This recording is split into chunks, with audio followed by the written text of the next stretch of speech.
लाखनी तहसील के मीरेगांव के तालाब में 2 नर चीतल मृतक पाए जाने की घटना 29 अगस्त को सामने आई है। चीतल पर जंगली कुत्तों के पंजों के खरोंचे के निशान दिखाई दिए। इसके आधार पर पशु चिकित्सा अधिकारी ने प्रारंभिक अनुमान जताया कि पीछा कर रहे जंगली कुत्तों से जान बचाने के दौरान वह डूब गए होंगे। इस घटना की जानकारी मिलने के बाद वन विभाग की टीम मौके पर पहुंची। दोनों चीतलों के शव तालाब से बाहर निकाले गए। पशु चिकित्सा अधिकारी मुरमाड़ी तूप ने दोनों चीतलों का शव परीक्षण किया। प्रारंभिक अनुमानों से पता चला कि दोनों नर चीतलों में लड़ाई और जंगली कुत्तों के पंजों से नोचने के बाद जान बचाने के दौरान तालाब में गिर गए और डूबकर उनकी मौत हो गई। चीतल के शव का पंचनामा कर पशु अधिकारी एवं वन क्षेत्राधिकारी की उपस्थिति में भूगांव रोपवन जंगल में गड्ढे में दफनाया गया। उक्त कार्रवाई वन परिक्षेत्र अधिकारी सूरज गोखले के मार्गदर्शन में क्षेत्र सहायक JM बघेले, वनपाल चंदू कुटारे, वन रक्षक अश्विनी रंगारी, पशु चिकित्सा अधिकारी राजेश यमपुरे, वन रक्षक दिनेश बोरकर, मंगला शहारे, सरपंच यशस्वी नंदेश्वर, पुलिस पाटिल शुभम मिश्रा, मजदूर यादव लांजेवार की उपस्थिति में की गई।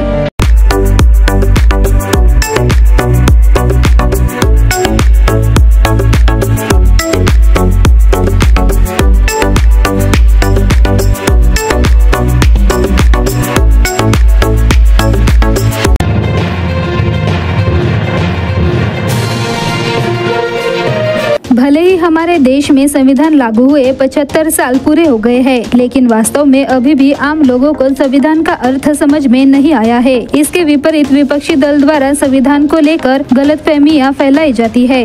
इसी पृष्ठभूमि में 9 अगस्त को महाड़ से संविधान जागर यात्रा का आयोजन किया गया है। यह यात्रा पूरे राज्य में घूमकर लोगों को संविधान के प्रति जागरूक करेगी और आज यह यात्रा गोंदिया जिले में पहुंच चुकी है। पूर्व सामाजिक न्याय एवं विशेष सहायता मंत्री राजकुमार बडोले ने गोंदिया में इस संविधान यात्रा का स्वागत किया और उन्होंने कहा कि वह विपक्ष द्वारा संविधान को लेकर फैलाए जा रहे दुष्प्रचार को रोकने का प्रयास कर रहे हैं। भारतीय संविधानाच्या 75व्या अमृत महोत्सवाच्या निमित्तानं संविधान जनजागरी यात्रा ही महाडवरून सुरू झाली आणि हे चैत्यभूमीला पर्यंत जाणारा एकूण या संविधान जागर यात्रेचा 6000 किलोमीटरचा प्रवास या ठिकाणी होत आहे आणि गोंदिया जिल्ह्यामध्ये आज ही संविधान जागर यात्रा या ठिकाणी पोहोचली। पुढे ही भंडाऱ्यावरून दीक्षाभूमीला जाईल आणि त्याच्यानंतर ती चैत्यभूमीला दाखल होणार आहे। याचा एकूणच प्रवास 6000 किलोमीटरचा आहे आणि प्रत्येक संविधानाच्या संदर्भामध्ये जनजागृती करणं हा या संविधान जागृती जनजागरण समितीचा उद्देश आहे आणि हा उद्देश मोठ्या प्रमाणामध्ये सफल झाला आहे। महाराष्ट्रातल्या प्रत्येक जिल्ह्यामध्ये ही संविधान जागर यात्रा या ठिकाणी जात आहे आणि अत्यंत उत्कृष्ट असा प्रतिसाद या जनजागर यात्रेला या ठिकाणी भेटत आहे। त्यानिमित्तानं परमपूज्य डॉक्टर बाबासाहेब आंबेडकरांनी जे संविधान लिहिलं त्या संविधानाचा एकूणच प्रवास आणि त्याच्यामध्ये ज्यांनी बदल केलं वेळोवेळी आणि संविधान बदलवण्याचा जो प्रयत्न केला हा या जनजागर यात्रेच्या माध्यमातून जनतेपर्यंत पोहोचवण्याचा या जनजागर यात्रेचा उद्देश आहे आणि तो बहुत मोठ्या प्रमाणामध्ये या ठिकाणी सफल होताना दिसत आहे। संविधानाच्या जागर यात्रेमध्ये लोकांचा प्रचंड उत्साह आहे आणि चांगला प्रतिसाद या ठिकाणी या जागर यात्रेला मिळतोय। संविधानाच्या संबंधी या अमृत महोत्सव वर्षामध्ये संविधानावर राजकीय हल्ले होत आहेत आणि हे राजकीय हल्ले जे आहेत राजकीय स्वार्थासाठी केले जात आहेत। वास्तविक संविधानामुळे या देशामध्ये गीता आणि कुराण सुद्धा सुरक्षित आहे। एवढा पवित्र आणि मोठा ग्रंथ या ग्रंथाचा उपयोग राजकीय खेळणं म्हणून केला जात आहे आणि याला अटकाव करण्यासाठी आमची जागर यात्रा या महाराष्ट्रामध्ये फिरत आहे। संविधान हे बाबासाहेब आंबेडकरांनी लिहिलेलं आहे आणि संविधान कुणालाही बदलता येणार नाही अशा पद्धतीची तरतूद या घटनेमध्ये बाबासाहेब आंबेडकरांनी केलेली आहे। संविधान इतकं मजबूत आहे की ते स्वतःचं रक्षण स्वतः करू शकतं। कुणीही मायचा लाल या संविधानाला धक्का लावू शकत नाही आणि जर कुणी हा धक्का लावायचा प्रयत्न केला तर तो भस्मसात झाल्याशिवाय राहणार नाही। ही गोष्ट या निमित्तानं आम्ही सांगू इच्छितो। संविधानाच्या संबंधीचे राजकीय खेळ बंद झाले पाहिजेत हीच आमची भूमिका आहे आणि या निमित्तानं मी आपल्या मार्फत एकच संदेश देतो कि दूध मांगोगे तो खीर देंगे, लेकिन संविधान मांगोगे तो चीर देंगे। 9 अगस्त को महाड़ से शुरू हुई यह संविधान यात्रा 6000 किलोमीटर की दूरी तय कर 8 सितंबर को मुंबई के चैत्यभूमि दादर पहुंचेगी और वहां पर बैठक के बाद इस यात्रा का समापन किया जाएगा।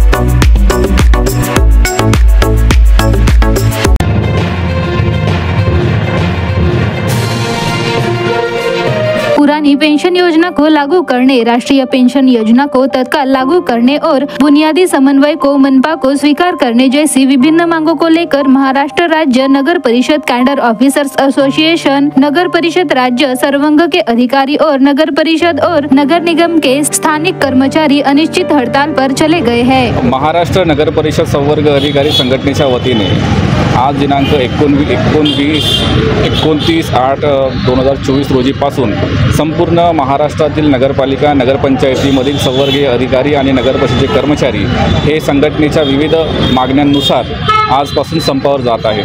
यामध्ये मुख्य मागण्या अशा आहेत की नगर परिषद संवर्गीय अधिकारी संघटनेची स्थापना झाल्यापासून आणि नगरपालिकेचे जे कर्मचारी असतात त्यांना अजूनहीपर्यंत जुनी पेन्शन योजना किंवा राष्ट्रीय निवृत्ती पेन्शन योजना ही लागू झालेली नाही।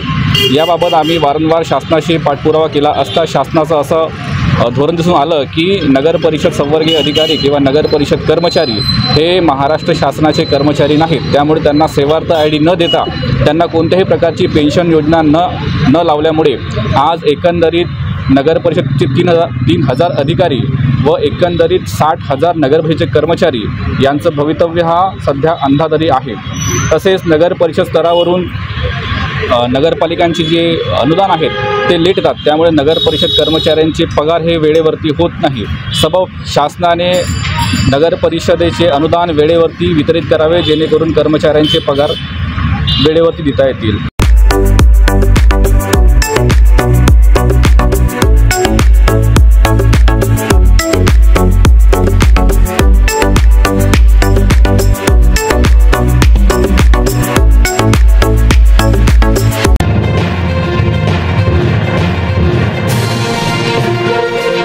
हॉकी के जादूगर मेजर ध्यानचंद और खाशाबा जाधव के काम को गौरवान्वित करने और उभरते हुए एथलीटों को प्रोत्साहित और प्रेरित करने के लिए केंद्र और राज्य सरकारों की ओर से उनकी जयंती पर राष्ट्रीय खेल दिवस का आयोजन किया जाता है। इसी के अनुरूप राष्ट्रीय एवं अंतर्राष्ट्रीय खिलाड़ियों को प्रोत्साहन मिलता है। खिलाड़ियों को दृढ़ संकल्प, लगन और आत्मविश्वास के साथ अपने माता पिता, शिक्षकों और जिले का नाम ऊंचा करना चाहिए। इस आशय के विचार सांसद डॉक्टर प्रशांत पडोले ने व्यक्त किए। वह जिला अधिकारी कार्यालय, जिला खेल परिषद, United sports association, Khelo India खेल और युवा सेना निर्देशालय पुणे के तहत जिले के विभिन्न संगठनों की ओर से आयोजित अंतर्राष्ट्रीय खिलाड़ी मेजर ध्यानचंद के जन्मदिन राष्ट्रीय खेल दिवस के अवसर पर बोल रहे थे। कार्यक्रम में शिव छत्रपति पुरस्कार से सम्मानित राजेंद्र भांडारकर, स्वाति नंदागवली, दीपाली शहारे, योगेश घाटबांधे, वैष्णवी तुमसरे, प्रिया गोमासे, धनंजय तिरपुड़े, नरेंद्र पहाड़े, आशु गोंडाने आदि उपस्थित थे। राष्ट्रीय खेल दिवस के अवसर पर गांधी चौक स्थित महात्मा गांधी स्मारक पर माल्यार्पण किया गया तथा रैली का शुभारंभ पुलिस उपनिरीक्षक गृह विभाग की ओर से हरी झंडी दिखाकर किया गया। रैली गांधी चौक से पोस्ट ऑफिस चौक होते हुए छत्रपति शिवाजी महाराज खेल परिसर में समाप्त हुई। इस समय उपस्थित महानुभावों की ओर से कार्यक्रम की शुरुआत मेजर ध्यानचंद और खाशाबा जाधव की छवि की पूजा करके की गई। उस समय ध्यानचंद तिरपुड़े ने अंतर्राष्ट्रीय हॉकी के जादूगर मेजर ध्यानचंद के जीवन वृत्त पर विशेष प्रकाश डालते हुए मार्गदर्शन किया। इस कार्यक्रम के अवसर पर राज्य स्तरीय एवं राष्ट्रीय स्तर के विजेता खिलाड़ियों को, दक्षता हासिल करने वाले 95 खिलाड़ियों एवं टीम को स्मृति चिन्ह एवं पुष्पगुच्छ देकर सम्मानित किया गया।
बालकांना त्वरित मदतीकरिता भारत सरकार महिला व बाल विकास विभाग नवीन दिल्ली व महाराष्ट्र शासन महिला व बाल विकास विभाग यांच्यातर्फे 0 ते 18 वर्ष वयोगटातील कोणत्याही प्रकारच्या अडचणीत संकटात सापडलेल्या तसेच काळजी व संरक्षणाची गरज असलेल्या सर्व बालकांसाठी चाइल्ड हेल्पलाईन सेवा 1098 संपूर्ण महाराष्ट्रात क्रियान्वित असून मदतीसाठी संपर्क साधण्याचे आवाहन करण्यात आलेले आहे। आपल्या आजूबाजूला आपल्याला जर बाल कामगार, बाल भिक्षेकरी, लैंगिक अत्याचारग्रस्त बालके, हरवलेली बालके तसेच सापडलेली बालके, मदतीची आवश्यकता असलेली संकटग्रस्त बालके आढळल्यास अशा बालकांना त्वरित आवश्यक मदत कोठून व कशी मिळवून देता येईल याकरिता कोठे संपर्क करावा याबाबत सामान्य नागरिकांमध्ये संभ्रम असतो। अशा परिस्थितीत मदतीसाठी हा संपर्क क्रमांक उपलब्ध असणार आहे। या सेवेअंतर्गत संकटग्रस्त बालकांना 24 तास हेल्पलाईन सेवा उपलब्ध आहे। या सेवेचा लाभ बालक स्वतः घेऊ शकतो किंवा इतर कोणीही या सेवेद्वारे बालकांना मदत मिळवून देऊ शकतात। 1098 या टोल फ्री क्रमांकावर कॉल करून संकटग्रस्त बालकांना मदत करावी असे आवाहन महिला व बाल विकास आयुक्त डॉक्टर प्रशांत नारनवरे यांनी केले आहे।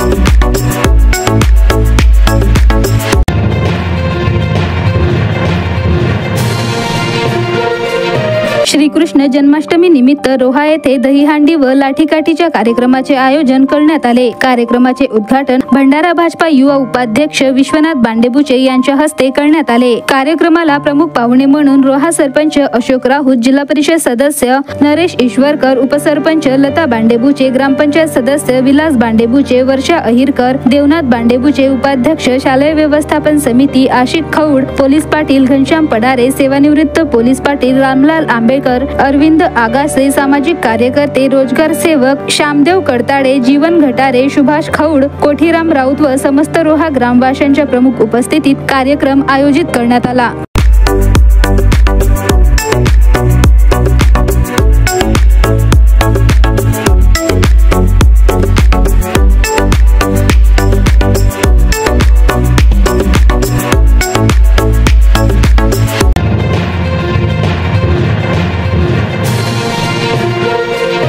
गोंदिया में पहली बार अंतर्राष्ट्रीय हिंदू परिषद और राष्ट्रीय बजरंग दल ने भव्य दही हांडी फोड़ प्रतियोगिता का आयोजन किया और गोंदिया के सोनझरी समाज के नागरिकों ने दही हांडी फोड़कर 21,000 रुपए का पुरस्कार जीता। गोंदिया शहर में जगह जगह पर दही हांडी प्रतियोगिता का आयोजन किया गया है और गोंदिया शहर के प्रसिद्ध हनुमान चौक परिसर के साथ साथ गोंदिया के कृष्णपुरा वार्ड में कई वर्षों से दही हांडी प्रतियोगिता का आयोजन किया जा रहा है और इस वर्ष पहली बार अंतर्राष्ट्रीय हिंदू परिषद और राष्ट्रीय बजरंग दल की ओर से पहली बार चौक पर दही हांडी प्रतियोगिता का आयोजन किया गया और गोंदिया वासी भी दही हांडी प्रतियोगिता देखने के लिए एकत्रित हुए।